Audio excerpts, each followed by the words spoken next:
నమస్తే ఏపీ 01 న్యూస్‌కు స్వాగతం. నా పేరు తన్నీరు శ్రీనివాసులు.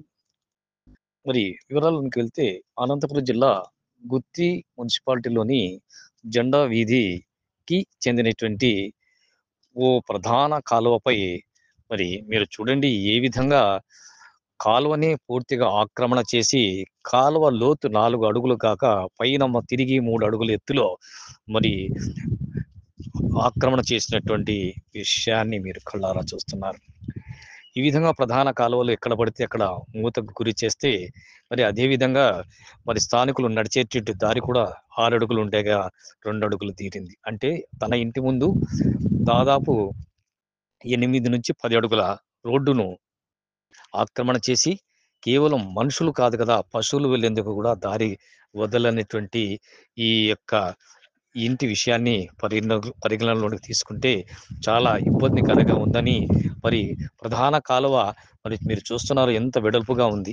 ఇంత వెడల్పుగా ఉన్నటువంటి కాలువను ఆ విధంగా ఆక్రమణ చేస్తే ఎలా?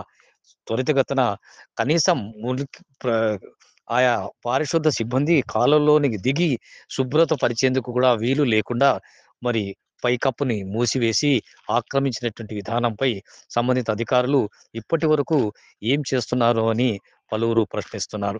ఇక్కడ నుంచి ప్రక్క గేరుకే వెళ్ళాలన్నా ఈ యొక్క మూసివేసినటువంటి ప్రాంతం నుంచి ప్రక్క వీధిలోకి వెళ్ళాలన్నా కూడా మరి దారి లేనటువంటి పరిస్థితులు, ప్రక్కనే కాలువ తెరిచి ఉండడం, మరి ఇక్కడ మూసి ఉండడం చూస్తే ఎంతో ప్రమాదకరంగా తాము నడుస్తున్నామని, అదే విధంగా అధికారులు మాత్రం ఇప్పటి వరకు పట్టించుకోవడం లేదని స్థానిక ప్రజానీకం ఆందోళన వ్యక్తం చేస్తోంది. మరి ప్రక్కనే ఉన్నటువంటి ప్రధానమైనటువంటి కాలువ మరి దాదాపు 10-12 అడుగులు ఉంటే ఇక్కడికి వచ్చేతలకే 4 అడుగులు 4-6 అడుగులు చేరిందని, అక్కడ నుంచి ఇక్కడ నిర్మించినటువంటి ఆక్రమించినటువంటి కట్టడాన్ని దగ్గరికొస్తే 4 అడుగులుగా కింది భాగం మరి కనిపించింది కదా!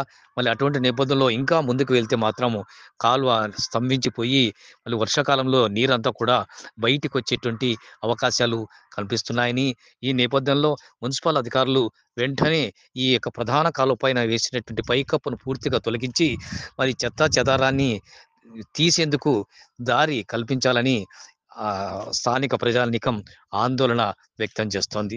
లేని పక్షంలో మళ్ళీ భవిష్యత్తులో చాలా ఇబ్బందికి తాము గురవుతామని మరి జెండాగేరి ప్రజలు అయితేనేమి, మరి ప్రతి ఒక్కరు కూడా డిమాండ్ చేస్తున్నారు. వెంటనే సంబంధిత ఉన్నతాధికారులు స్పందించి ఈ యొక్క ప్రధాన కాలువపై ఆక్రమణ చేసినటువంటి వ్యక్తులపై చర్యలు తీసుకోవాలని పలువురు డిమాండ్ చేస్తున్నారు.